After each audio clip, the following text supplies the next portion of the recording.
여러분 페이 많이 들어보셨죠? 네이버 페이, 카카오 페이 이런 거 말입니다. 그런데 이 페이가 사실 자영업자를 울린다고 합니다.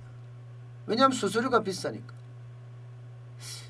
그럴 수밖에 없을 거예요. 페이 입장에서는요, 본인들이 카드를 가지고 있는 것도, 신용카드를 가지고 있는 것도 아니고 신용카드를 그 페이에다 결합시켜서 사실 하는 건데, 그러면 신용카드 수수료에다가 페이 운영 수수료까지 붙여야 되니까 당연히 비쌀 수밖에 없는 구조예요. 그죠?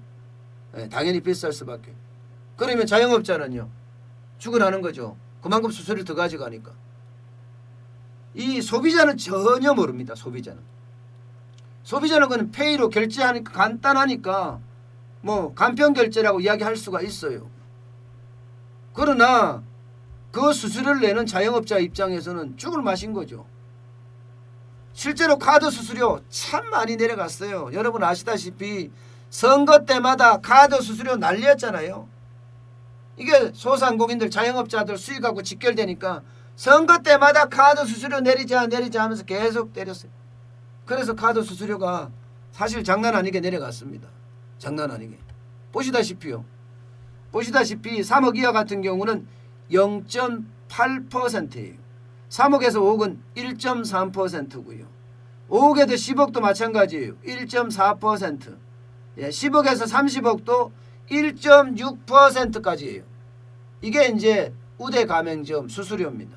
대부분 우대 수수료를 적용된다고 보시면 됩니다. 일반 가맹점 같은 경우는 나머지는 똑같고요. 30억에서 100억 같은 경우 1.9%고요.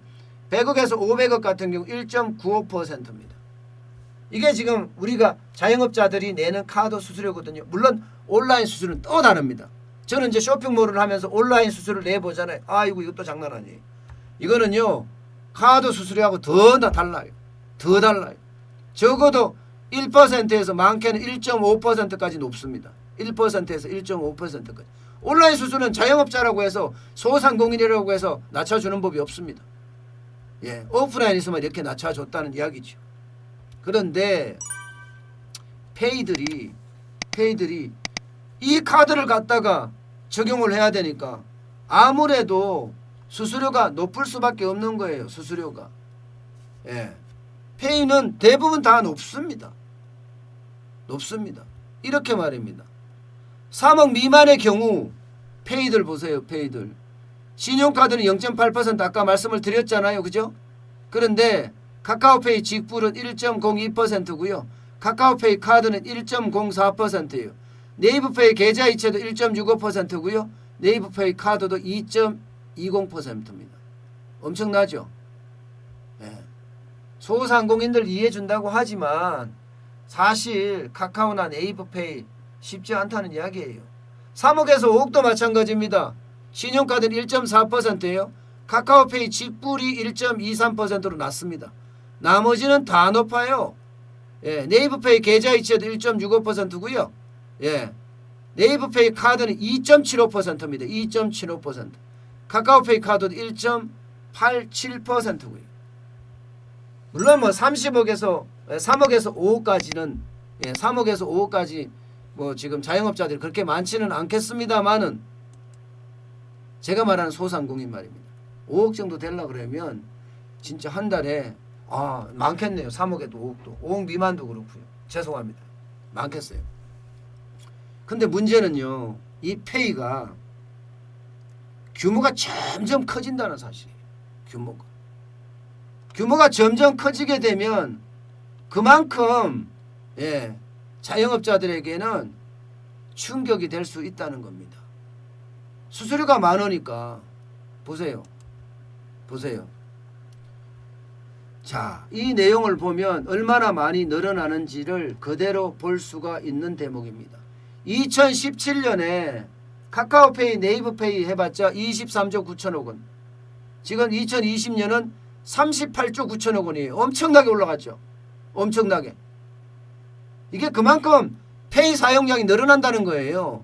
33.9%에서 42.2%까지 쭉쭉쭉쭉 올라간다는 그런 이야기잖아요.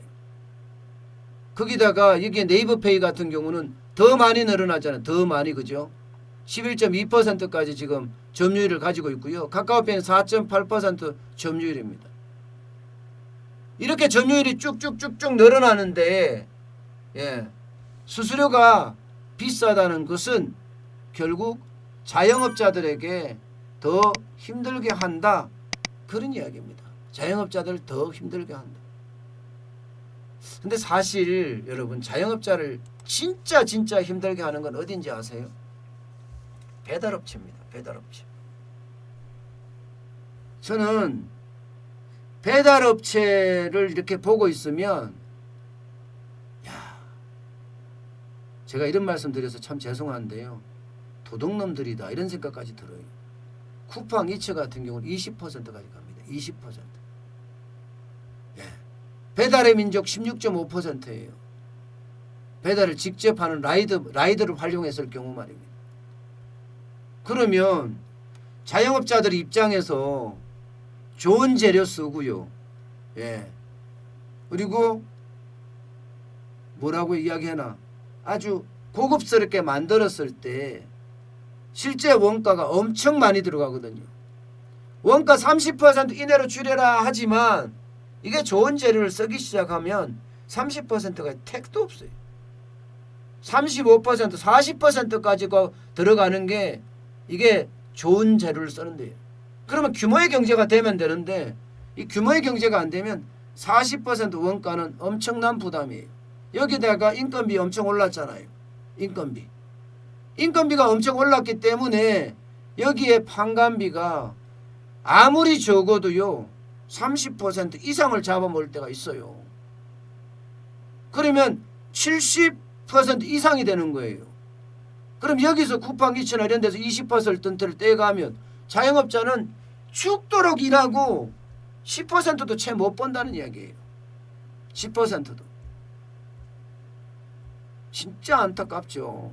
진짜 안타깝습니다. 물론 그 외에 뭐 서비스도 주고 하고는 해요. 그러나 예를 들어서 반품이 되는 경우도 있어요. 반품이 되는 경우도. 그러면 자영업자는 손해봅니다.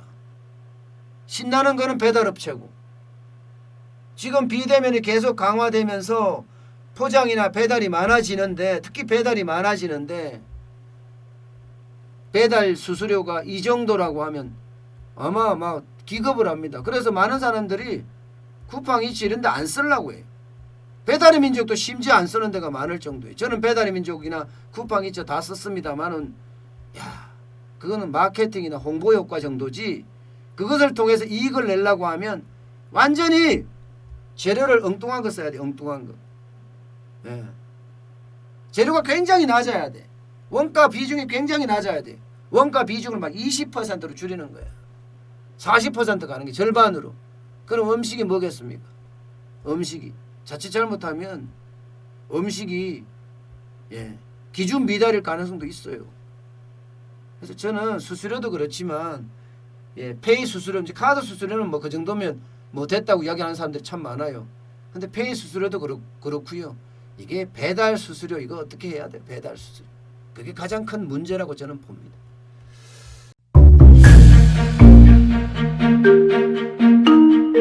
세종대왕과 샤넬 넘버5, 벤츠 자동차의 최고급 기종인 마이바흐의 공통점을 아시나요? 바로 침향입니다. 침향이란 동남아시아에서 자생하는 침향나무가 상처를 입었을 때 스스로를 보호하기 위해서 분비시키는 침향나무의 진액입니다. 진침향은 태국산 침향과 러시아산 녹용, 그리고 국산 홍삼, 백봉령, 산수유, 당귀, 숙지향, 꿀로 이루어진 침향환으로 만성 피로나 또 스트레스, 기력이 저하된 직장인분들, 또 수험생들, 연세 드신 어르신분들이 드시면 좋은 환입니다. 진침향, 여러분들께 자신있게 권해드립니다.